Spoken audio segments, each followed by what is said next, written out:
आपके सामने ये आपके इंग्लिश पेपर थर्ड लैंग्वेज के क्वेश्चन नंबर 2 जो कि आपका टेक्सचुअल पैसेज होता है।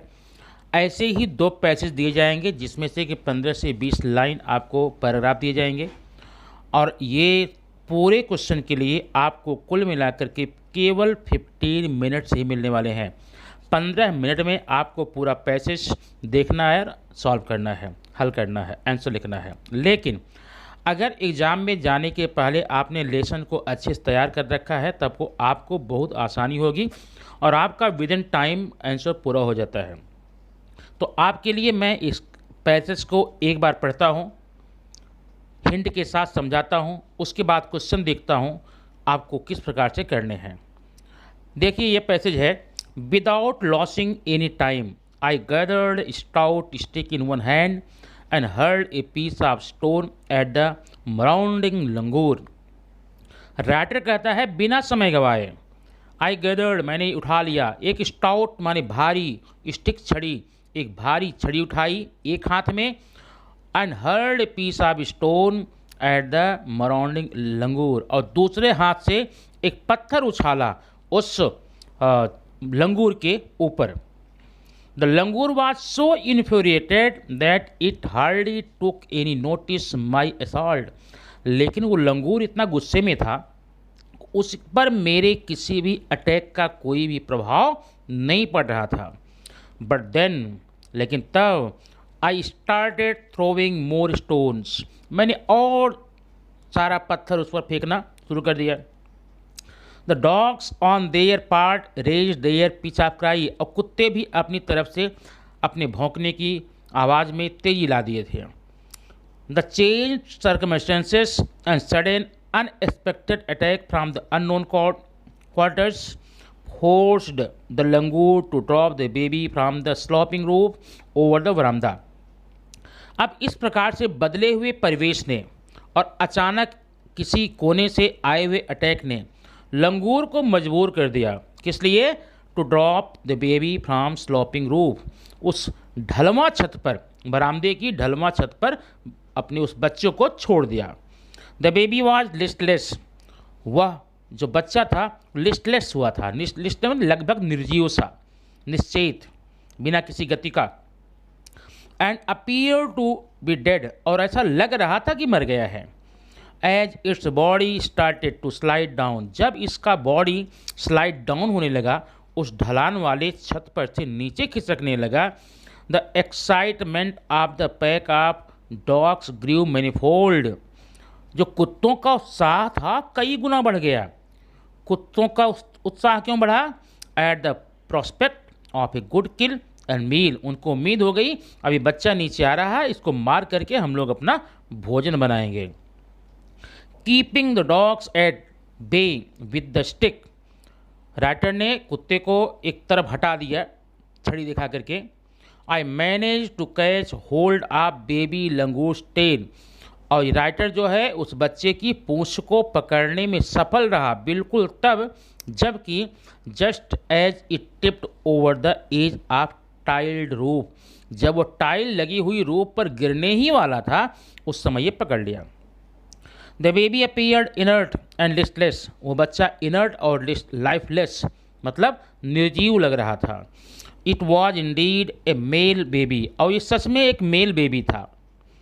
By this time my parents and sisters had come out on the veranda, इस समय तक राइटर के पेरेंट्स और इसकी छोटी सिस्टर जो थी वो भी आ चुकी थी बरामदे में। Were witnessing my rescue operation, और राइटर के रेस्क्यू ऑपरेशन बचाव काम को देख रहे थे। Some of our neighbors had also gathered in the distance, और कुछ पड़ोसी भी आकर दूर होकर के खड़े हो गए थे। I took the baby langur to our backyard, writers baby लंगूर को अपने घर के पीछे ले गया। Gently laid him on the floor inside the poultry coop, और मुर्गी का जो दड़बा होता है उसकी फर्श पर लिटा दिया। His body was full of deep bite marks and scratched, उसके शरीर पर न ढेर सारे कांटे के निशान थे और खरोंचे थी। ब्लड वाज ऊजिंग, रिस रहा था, खून रिस रहा था। From some of the wound, कुछ घाव से। द बेबी रिमेन मोशनलेस, अभी भी वह निर्जीव था, निश्चेत था। My father provided first aid to clean the wound and stop the bleeding. मेरे पिताजी ने मुझको फर्स्ट एड किट दिया ताकि मैं उसके बहते हुए खून को रोक सकूं और कुछ पट्टी मरहम कर दूं। I was relieve to find out that baby was breathing. Writer को ये जान करके चैन की सांस लिया उसने कि वो सांस ले रहा था, मतलब मरा नहीं था। Even though his breathe where सेलो, यद्यपि उसकी सांसें बड़ी हल्की थी। Splashes of cold water made the baby stir and after few shaky attempt he setup. पानी, ठंडे पानी का उसके ऊपर छींटा मारा और उसको हिलाया, इससे जो बंदर था ना वह उठ के बैठ गया। He was in state of shock and started trembling like a leaf in the wind.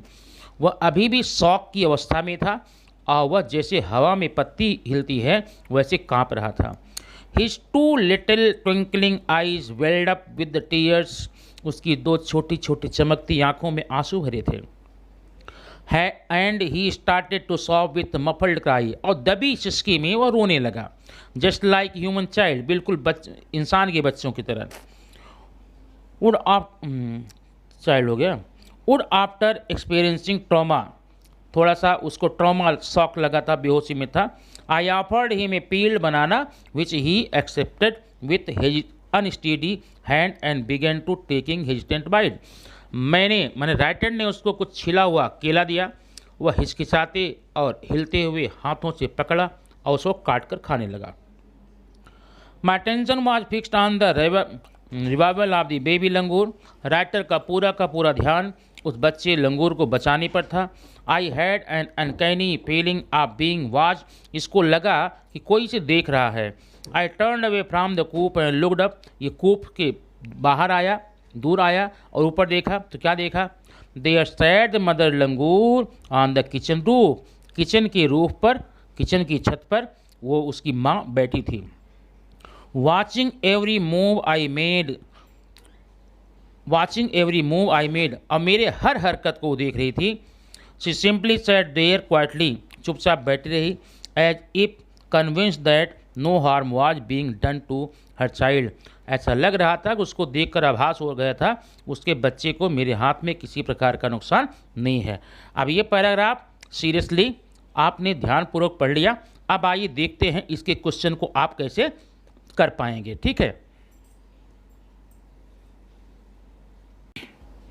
अब ये देखिए क्वेश्चन नंबर 1। आप पैराग्राफ पहले पढ़ेंगे, पैसेज पढ़ेंगे, उसके बाद देखेंगे। Question number 1, state whether you agree और disagree with the following statement. नीचे 4 स्टेटमेंट दिए गए हैं, आप उससे एग्री करते हैं, डिसएग्री करते हैं। आप उसमें नंबर 1, 2, 3 डालेंगे। सेंटेंस नहीं लिखना है, केवल एग्री या डिसएग्री वर्ड लिखने हैं, ध्यान रखना। Sentence number 1, the baby langur was crying like a human child. अब आप इससे एग्री हैं, डिसएग्री आप लिखना।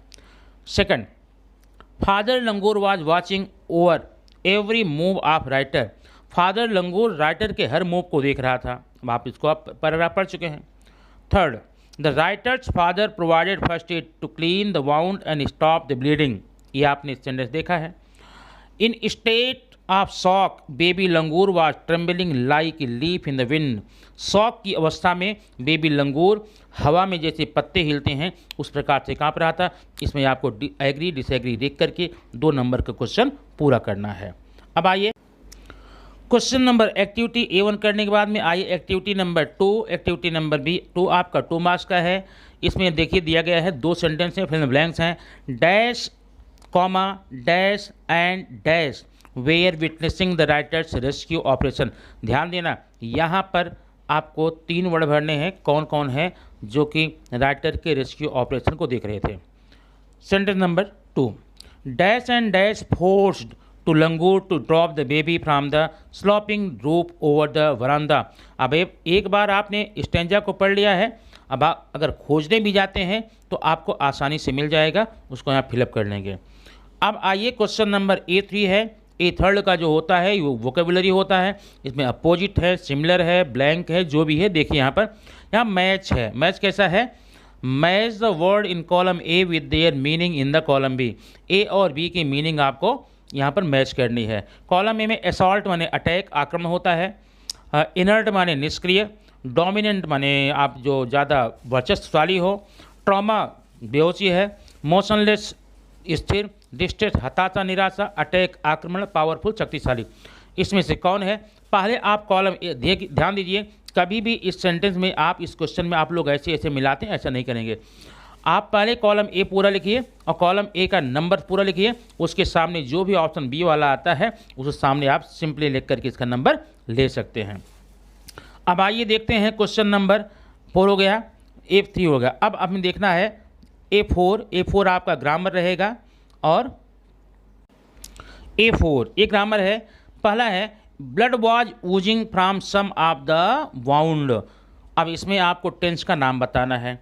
क्वेश्चन नंबर 2 है the dogs on their part raise their piece of cry. इसमें भी आपको टेंस का नाम बताना है। और अगला है, इसे बोलते हैं question number 5 personal response type question. Why should we protect bird and animals.